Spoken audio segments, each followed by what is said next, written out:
जय हिंद प्यारे बच्चों, जेपी क्लास में आपका स्वागत है। आज हम लोग क्लास 12 के बायोलॉजी के बहुत ही महत्वपूर्ण चैप्टर जीवों में जनन के कुछ महत्वपूर्ण ऑब्जेक्टिव के बारे में अध्ययन करेंगे। तो चलिए हम लोग वीडियो की शुरुआत करते हैं और देखते हैं पहला क्वेश्चन हम लोग के पास क्या है। कह रहे हैं बाबू, जीवों में जनन कितने प्रकार से होता है, सबको मालूम है। चलिए पहला हम लोग के पास क्वेश्चन है कि जीवों में जनन कितने प्रकार से होता है। आपको मालूम है बाबू, जीवों में जनन दो प्रकार से होता है।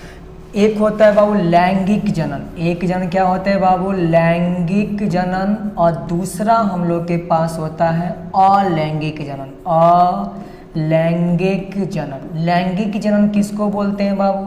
लैंगिक जनन में क्या होता है, दो जनक भाग लेते हैं और एक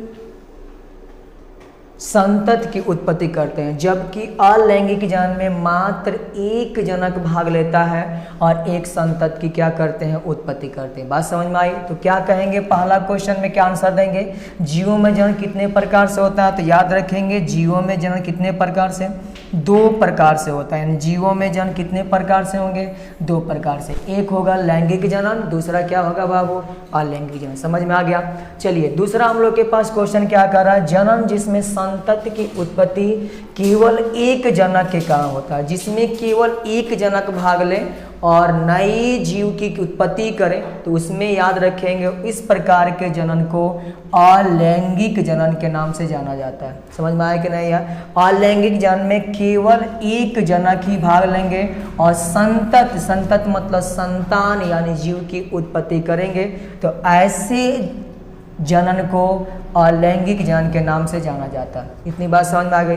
चलिए हम लोग देखते हैं अगला क्वेश्चन हम लोग के पास क्या आ रहा है। अगला क्वेश्चन क्या आ रहा है, जनन जिसमें संतति की उत्पत्ति दो जनक यानी नर और मादा के कारण होता है, यानी जिसमें नर और मादा दो जीव भाग लेकर एक नए संतान की उत्पत्ति करें, तो ऐसे जनन को लैंगिक जनन के नाम से जाना जाता है। समझ में आया कि नहीं है? जैसे गाय, भैंस, बकरी, मनुष्य, इन सब में लैंगिक जनन होती हैं, जिसमें नर और मादा दोनों पाए जाते हैं। अगला क्वेश्चन कह रहा है वो लैंगिक जनन की विधि है। लैंगिक जनन की यहाँ पे विधियां दिखाई गई हैं और इसमें से पता करना है कि लैंगिक जनन की कौन सी विधि है। पहला आपके पास है मुकुलन। मुकुलन यानी बाबू इसको इंग्लिश में बोलते हैं बडिंग। बडिंग जो है ये भी एक प्रकार का कैसा जनन है, अलैंगिक। विखंडन, ये तो आप लोग जानते हैं, विखंडन यानी बाबू फीजन। फीजन भी एक प्रकार का कैसी विधि है, अलैंगिक जनन की विधि है। तीसरा कह रहा पुनर्जनन। पुनर्जनन के मतलब होता है रीजेनरेशन। रीजेनरेशन ये भी एक प्रकार की जनन की क्या है, प्रक्रिया है। बातें समझ में आई बाबू? नेक्स्ट करा कायिक प्रवर्धन यानी वेजिटेटिव प्रोपागेशन। वेजिटेटिव प्रोपागेशन ये भी बाबू एक प्रकार की कौन सी मेथड है, तो याद रखेंगे अलैंगिक जनन की क्या है, विधि है। इन सब में याद रखेंगे, इन सब में कौन सी प्रक्रिया होती है, अलैंगिक जनन की प्रक्रिया होती है, जिसमें नर और मादा नहीं भाग लेते हैं, केवल एक जनक भाग ले और संतान की उत्पत्ति करे, तो ऐसे जनन की प्रक्रिया को क्या कहा जाता है, अलैंगिक जनन। बातें समझ में आई बाबू? यानी मुकुलन, विखंडन, पुनर्जनन, कायिक प्रवर्धन, इनमें से सभी क्या है, अलैंगिक जनन की क्या है, विधि है। तो पहले हमने क्या देखा, जनन क्या होता है। जनन यानी मतलब कोई जीव अपने जैसे नए जीव को क्या करता है, उत्पन्न करता है, तो ऐसी प्रक्रिया को जनन बोलते हैं। जनन दो प्रकार का होता है, लैंगिक जनन, अलैंगिक जनन। लैंगिक जनन किसको बोलते हैं, जिसमें दो जनक भाग ले और नए संतान की उत्पत्ति करे, तो इसको बोलेंगे लैंगिक जनन। जिसमें केवल एक जनक भाग ले और संतति की उत्पत्ति करे, तो वैसे जनन की प्रक्रिया को नाम देंगे अलैंगिक जनन। जैसे मुकुलन, विखंडन, पुनर्जनन, कायिक प्रवर्धन, ये सभी के सभी क्या है बाबू, अलैंगिक जनन की क्या है, विधि है। चलिए आगे हम लोग देखते हैं। आगे हम लोग के पास क्वेश्चन है और ये बाबू देखिए, इसको याद कर लीजिएगा, कई बार एग्जाम में इसी के अंदर से क्वेश्चन आएगा। अलैंगिक जनन में याद रखेंगे विखंडन। विखंडन में क्या होता है बाबू, एक जनक का शरीर परिपक्व होता है और कुछ समय बाद यानी परिपक्व होने के बाद दो भागों में बट जाता है और दो अलग अलग नए जीव उत्पन्न करता है। तो ऐसी विधि को क्या नाम देते हैं, विखंडन। विखंडन याद रखेंगे किन में होता है बाबू, अमीबा और पैरामीशियम में। अमीबा और पैरामीशियम में याद रखेंगे विखंडन की कौन सी विधि विखंडन कर रहे हैं, अलैंगिक जनन की कौन सी विधि होती है, तो याद रखेंगे विखंडन। समझ में आया कि नहीं है? चलिए आगे देखना है हम लोग के पास बाबू शैवाल में भी मोनेरा प्रोटिस्टा, ये तो एक प्रकार के जो क्या होते हैं, जो भी हमारे पास सूक्ष्म जीव उनके अंतर्गत आएंगे। तो याद रखेंगे अमीबा, पैरामीशियम, शैवाल, मोनेरा प्रोटिस्टा, इन सब में विखंडन के द्वारा अलैंगिक जनन होता है। मुकुलन, मुकुलन कई बार एग्जाम में पूछा गया है। मुकुलन को इंग्लिश में क्या बोलते हैं वो, बडिंग। बडिंग क्या होता है, तो किसी जीव के शरीर से कुछ कलिका टाइप यानी प्रवर्ध निकलते हैं और वही प्रवर्ध अलग होकर एक नए जीव की उत्पत्ति करते हैं, तो वो विधि कहलाती है मुकुलन। मुकुलन याद रखेंगे ईस्ट और हाइड्रा, दो जीव आप हमेशा याद रखिएगा। ईस्ट और हाइड्रा में अलैंगिक जनन किस विधि के द्वारा होती है, मुकुलन के द्वारा। तीसरा कह रहा है पुनर्जनन। पुनर्जनन क्या होता है बाबू, कि किसी जीव का शरीर किसी कारणवश अनेक भागों में कट जाता है और प्रत्येक कटा हुआ भाग परिपक्व होकर एक नए जीव की उत्पत्ति करता है, तो ऐसी विधि को बोलते हैं पुनर्जनन यानी रीजनरेशन। बातें समझ में आई कि नहीं है? यानी कोई जीव होगा, उसका शरीर किसी कारणवश यानी प्राकृतिक हो सकता है, उन कारणों से क्या होता है, जीव का शरीर अनेक भागों में कट जाता है और प्रत्येक कटा हुआ भाग एक नया जीव को क्या देता है, जन्म देता है, यानी नया जीव के रूप में अलग हो जाता है। तो ऐसी विधि को क्या नाम देते हैं, पुनर्जनन। और पुनर्जनन किन में होता है बाबू, प्लेन एरिया में। समझ में आया कि नहीं है? अगला कह रहा है कायिक प्रवर्धन। कायिक प्रवर्धन याद रखेंगे बाबू हमेशा पादपों में होता है, यानी जैसे पादप का आप जड़ यूज करें, तना यूज करें, उसकी शाखा का कटा हुआ भाग आप यूज करें और उससे एक नया पौधा प्राप्त कर लें, ऐसी विधि को नाम दिया जाता है कायिक जनन, जिसको इंग्लिश में बोलते हैं वेजिटेटिव प्रोपागेशन। बात समझ में आया कि नहीं है? तो एक बार याद करेंगे विखंडन किन में होगा, अमीबा, पैरामीशियम। दो खास याद रखेंगे अमीबा और पैरामीशियम। मुकुलन यानी बडिंग किन में होता है, ईस्ट और हाइड्रा के अंतर्गत। पुनर्जनन किन में होता है वो, प्लेनेरिया में। और कायिक प्रवर्धन आलू, अदरक, ये सब पौधों के अंदर कौन सा कायिक प्रवर्धन होता है। बातें समझ में आई बाबू?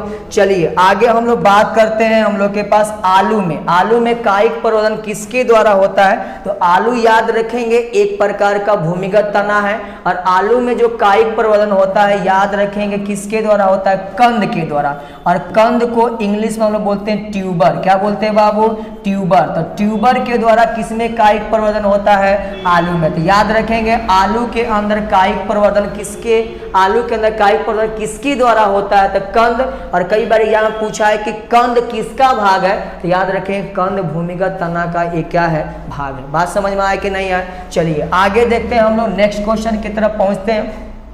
कह रहे वो हम लोग के पास अदरक। अदरक में कायिक प्रवर्धन किसके द्वारा होता है, तो याद रखेंगे अदरक। अदरक में या इसके अलावा दो नाम और याद रखेंगे बाबू, अदरक और याद रखेंगे बाबू बांस। खास करके याद रखेंगे अदरक, बांस, इनके अंदर बाबू कायिक प्रवर्धन किसके द्वारा, राइजोम। और राइजोम को और किसके नाम से जाना जाता है, प्रकंद के नाम से जाना जाता है। तो राइजोम यानी कौन बाबू, प्रकंद के द्वारा किसमें, अदरक में क्या होते हैं बाबू, कायिक प्रवर्धन की प्रक्रिया पाई जाती है, यानी इसके द्वारा एक नए जीव की क्या की जाएगी, उत्पत्ति की जाएगी। बातें समझ में आई? तो आलू याद रखेंगे कंद के द्वारा और बांस और अदरक याद रखेंगे बाबू किसके द्वारा, प्रकंद। इंग्लिश में इनको क्या बोलते हैं, राइजोम। समझ में आया कि नहीं आया?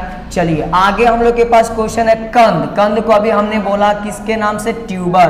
ट्यूबर क्या है बाबू, तो किसका रूपांतरण है, तो याद रखेंगे ट्यूबर हमेशा भूमिगत तना का ही क्या है, रूपांतरण है। बात समझ में आया कि नहीं आया? चलिए यानी भूमिगत तना का ही एक भाग क्या है बाबू, कंद है।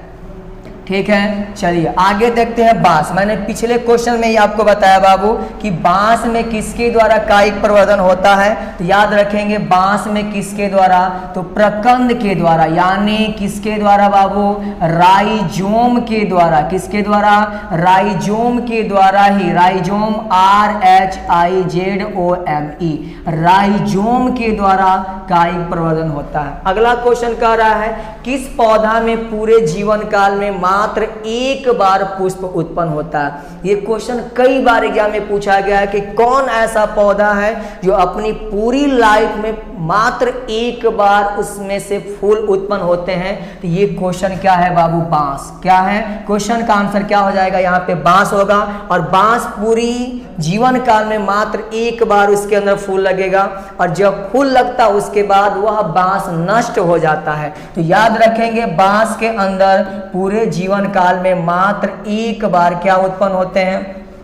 पुष्प उत्पन्न होते हैं। ठीक है बाबू, बांस के अंदर पूरे जीवन काल में मात्र कितनी बार?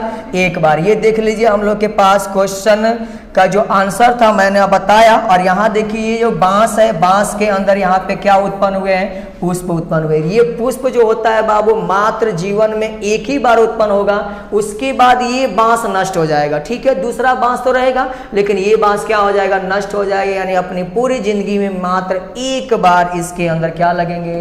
पुष्प लगेंगे। यहाँ तक समझ में आया कि नहीं आया? तो चलिए आगे हम लोग बढ़ते हैं। यानी क्या क्वेश्चन हम लोग के पास था कि बांस में पूरे जीवन काल में कितनी बार पुष्प लगेगा? यानी एक ही बार पुष्प लगेगा। ठीक है, चलिए अगला क्वेश्चन हम लोग के पास का रहा है सल्क।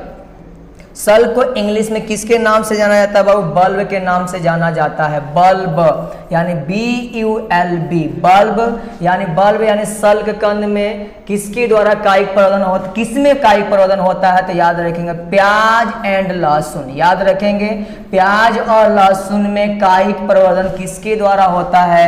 सल्क कंद यानी किसके द्वारा बाबू? बल्ब के द्वारा। बात समझ में आया कि नहीं है? तीन नाम याद रखना है। आलू किसके द्वारा? कंद के द्वारा। दूसरा बाबू हम लोग के पास क्या था? अदरक और बांस किसके द्वारा? प्रकंद के द्वारा। और याद रखेंगे प्याज लहसुन बल्ब यानी सलकंद के द्वारा कायिक प्रवर्धन होता है। और तीनों का तीनों क्या है बाबू? तो तीनों का तीनों तना, भूमिगत तना का एक क्या है? रूपांतर रूप है। एक पुंजक यानी क्लोन। क्लोन क्या होता है? तो जो भी विखंडन की प्रक्रिया होती है या जो भी अलैंगिक जनन की प्रक्रिया होती है, इनमें जो नया जीव उत्पन्न होता है उसको क्लोन नाम दिया जाता है। तो जो क्लोन होता है वो आकारकी रूप से क्या होता है? अपने जनक के समान होता है और आनुवांशिक रूप से भी अपने जनक के समान होता है। यानी इनमें से दोनों आंसर क्या है? सही है। यानी आनुवांशिक गुण भी अपने जनक के समान और उसका आकारकी रूप का मतलब बाबू कैसे दिखाई देता है, उसकी संरचना, उसकी बाहरी आकार आकृति सब के सब अपने जनक से मिलता है। यानी इनमें दोनों का दोनों आंसर क्या है? सही है। समझ में आया कि नहीं आया? चलिए जियोम्युलस, ये बहुत इंपॉर्टेंट क्वेश्चन है, कई बार बोर्ड एग्जाम में पूछा गया है। जियोम्युलस, जियोम्युलस क्या है बाबू? तो जियोम्युलस से एक प्रकार का क्या है? अलैंगिक जनन वाला अंग है। और याद रखेंगे जियोम्युलस के द्वारा किन में अलैंगिक जनन होते हैं? स्पंज में। तो स्पंज में क्या होता है? जियोम्युलस का क्या होता है? निर्माण होता है और इस प्रकार से उनके अंदर क्या होती है? अलैंगिक जनन होती है। चलिए अगला क्वेश्चन हम लोग के पास है बाबू बंगाल का आतंक, या यही नाम अलग चेंज कर दिया जा सकता है, बंगाल का विपत्ति। विपत्ति किसको कहा जाता है? जलकुंभी को। किसको कहा जाता है बाबू? जलकुंभी को। चलिए मैं आपको जलकुंभी का फोटो दिखाता हूँ। जलकुंभी यानी ये बाबू बंगाल में क्या है? आतंक, बंगाल का आतंक के नाम से इसको जाना जाता है। यानी ये क्या करते हैं? जो भी जलाशय हैं उन जलाशय के अंदर, खासकर बाबू वैसे जलाशय जहां पे जल क्या रहता है? स्थिर रहता है, जल क्या नहीं करता है? गति नहीं करता। ये हम लोग के पास क्या है बाबू? जलकुंभी। क्या है? जलकुंभी। और आप लोग कई बार अपने गांव में आसपास क्षेत्रों में देखे होंगे, ये खासकर पोखरा में पाया जाता है, यानी खाड़ी वगैरह में पाया जाता है जलकुंभी। जलकुंभी क्या है बाबू? ये क्या करता है? जो जल होता है उस जल से ऑक्सीजन को सोख लेता है और ऑक्सीजन से सोख लेने के बाद जो अन्य उसके अंदर जलीय जीव हैं वो आसानी से श्वसन क्रिया नहीं कर पाते हैं। इसके कारण अन्य जलीय जीव क्या हो जाते हैं? मर जाते थे। इसलिए इसको बंगाल का आतंक या बंगाल का विपत्ति के नाम से जाना जाता है। तो बंगाल का आतंक या बंगाल का विपत्ति के नाम से किसको जाना जाता है? तो याद रखेंगे जलकुंभी को जाना जाता है। बातें समझ में आई कि नहीं बाबू? तो जलकुंभी क्या है? बंगाल का आतंक या बंगाल का विपत्ति के नाम से क्या किया जाता है? जाना जाता है। समझ में आया कि नहीं बाबू। और ये खास करके कहाँ पाया जाता है, तो याद रखेंगे जो जल क्या होता है, स्थिर होता है, यानी गतिशील जल नहीं होता है, उन्हीं जगहों पे ये क्या होते हैं, पाए जाते हैं। और क्वेश्चन कह रहा है नेक्स्ट क्वेश्चन कि कौन सा पादप ठहरे हुए जल से ऑक्सीजन खींच लेता है, ऑक्सीजन को सोख लेगा। अब ऑक्सीजन का ऑक्सीजन के लिए मैं एक बात बता दूं पहले, आप तो जानते हैं जल का फॉर्मूला कितना होता है, वो H2O। तो जल में जो घुली हुई क्या है, ऑक्सीजन, उस ऑक्सीजन को ग्रहण कर लेता है कौन बाबू, तो आपका जलकुंभी। और जैसे ग्रहण कर लेगा तो अन्य जो जलीय जीव है उनको सांस लेने में क्या होंगी, दिक्कत होगी, सांस लेने में दिक्कत होगी। इसके कारण अन्य जलीय जीव मरने लगते हैं। तो बंगाल का आतंक कौन बाबू, जलकुंभी, यही है जो ठहरे हुए जल से ऑक्सीजन को क्या कर लेता है, खींच लेता है। इतनी बातें समझ में आई बाबू। चलिए अगला क्वेश्चन हम लोग के पास क्या कह रहा है बाबू, किसमें 12 वर्ष में सिर्फ एक बार पुष्प लगते हैं। तो याद रखेंगे 12 वर्ष में सिर्फ एक बार पुष्प किसमें लगते हैं, नीलाकुरंजी। किसमें बाबू, नीलाकुरंजी में सिर्फ एक बार, नहीं 12 वर्ष में एक बार, 12 वर्ष में एक बार क्या लगते हैं, पुष्प लगता है। नीलाकुरंजी कहाँ पाया जाता है, तो याद रखेंगे दक्षिण भारत। कहाँ पाया जाता है बाबू, दक्षिण भारत में क्या होता है, पाया जाता है। और आप नाम सुने होंगे नीलगिरी पर्वत, क्या सुने होंगे बाबू, नीलगिरी पर्वत। नीलगिरी जो पर्वत होता है, पर्वत है, उसका नाम इन्हीं के कारण पड़ा, क्योंकि ये फूल कैसे दिखाई देते हैं, नीला। और ये 12 साल में सिर्फ एक बार इनके अंदर क्या लगता है, पुष्प लगता है। बात समझ में आया कि नहीं है बाबू। चलिए मैं आपको पहले इनका फोटो दिखा देता हूं कि कैसे हम दिखाई देते हैं नीलाकुरंजी। ठीक है बाबू, तो ये आपके पास क्या है बाबू, याद रखेंगे नीलाकुरंजी। और ये जो नीलाकुरंजी है बाबू खास करके कहाँ, जो दक्षिण भारत में पाए जाते हैं। और दक्षिण भारत में बाबू याद रखेंगे जो हमारे पास नीलगिरी पर्वत है उसके एरिया में काफ़ी ज़्यादा पाए जाते हैं। और एक बार इनसे इतना ज़्यादा पुष्प बाहर निकला था कि रोड पे क्या लग गया था, जाम लग गया था। यानी ये जो पुष्प होते हैं बहुत आकर्षक होते हैं। और याद रखेंगे इनके अंदर 12 साल में सिर्फ एक बार क्या उत्पन्न होते हैं, पुष्प उत्पन्न होते हैं। समझ में आया कि नहीं आया। चलिए आगे हम लोग देखते हैं, हम लोग के पास अगला क्वेश्चन क्या कह रहा है, एक लिंगाश्रय। नाम से देख के लग रहा है आपको कि वैसे जीव जिनमें क्या होते हैं बाबू, नर और मादा, नर और मादा अलग अलग, ध्यान से सुनिएगा। एक लिंगाश्रय के मतलब जिसमें क्या होते हैं, यानी इनको क्या बोलते हैं बाबू, एक लिंगाश्रय का मतलब जिसमें नर और मादा अलग अलग जीव हो, यानी नर अंग और मादा अंग अलग अलग जीवों में पाया जाए तो उनको कहा जाता है एक लिंगाश्रय। समझ में आया कि नहीं बाबू। और याद रखिएगा खजूर, सहतूत, भांग, पपीता, इनमें से सभी क्या है, एक लिंगी या एक लिंगाश्रय क्या है, पौधा है जिनमें नर और मादा पौधा क्या होंगे, अलग अलग होंगे। बातें समझ में आ गई यहाँ तक। उसी तरीके से द्विलिंगी, द्विलिंगी के मतलब बाबू कि जिन जीवों में या पौधा की बात हो रही है तो जिन पौधों में नर और मादा पौधा एक ही, नर और मादा जनन एक ही पौधा में पाया जाता है उनको क्या नाम दिया जाता है, द्विलिंगी। और द्विलिंगी से सबसे ज्यादा सरसों और गुड़हल, सरसों गुड़हल मक्का रेड़ ये सब क्या है बाबू, तो याद रखेंगे ये सब के सब क्या है, द्विलिंगी है। तो आप कंफ्यूज नहीं होइएगा, द्विलिंगी के मतलब कि जिसमें नर और मादा जनन अंग एक ही जीव में पाया जाए तो द्विलिंगी, और नर और मादा अलग अलग जीवों में पाया जाए तो क्या कहेंगे बाबू, एक लिंगी। समझ में आया कि नहीं है। तो अगर हम लोग पौधा की बात करें तो खासकर यहाँ से ऑब्जेक्टिव क्वेश्चन आता है कि इनमें से कौन उभयलिंगी है, तो गुड़हल और सरसों। और यहाँ भांग, पपीता, सहतूत ये सब क्या है बाबू, एक लिंगाश्रय यानी एक लिंगी क्या है, पौधा है। समझ में आया कि नहीं। उसी प्रकार से जंतु की बात, यानी इसमें जीव आएंगे, यानी जंतु की बात करें तो सब आप जानते हैं गाय, भैंस, बकरी, मनुष्य, तिल, चट्टा सब के सब क्या है, एक लिंगी जीव है। एक लिंगी जीव के मतलब जिसमें नर जीव अलग, मादा जीव क्या होंगे, अलग। और उभयलिंगी यानी द्विलिंगी में सबसे ज्यादा इंपॉर्टेंट क्वेश्चन इनमें आता है, यानी इनमें से सभी आंसर होगा। याद रखेंगे इनमें से कौन सा आंसर होगा बाबू, सभी होगा। यानी सब के सब में क्या पाया जाता है, अलग अलग नर और मादा के रूप में जीव पाए जाते हैं। उभयलिंगी याद रखेंगे, उभयलिंगी के मतलब होता है बाबू जिसमें नर और मादा जीव, नर और मादा जन अंग एक ही जीव में क्या हो पाए जाए। जैसे केचुआ, जोंक, स्पंज, टेपवर्म सभी। खास करके दो नाम याद रखिएगा, केंचुआ और जोंक क्या है, उभयलिंगी जीव हैं, जिनमें नर जनन अंग और मादा जनन अंग एक ही जीव में क्या होते हैं, पाए जाते हैं। यहाँ तक बातें समझ में आई बाबू। चलिए अगला क्वेश्चन की तरफ हम लोग पढ़ते हैं। कह रहा है अंड प्रजक। अंड प्रजक क्या है बाबू?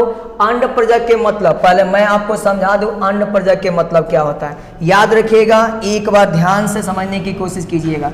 देखिए बाबू, मान लेते हैं यहां से क्या आया बाबू, नर युग्मक। क्या आया?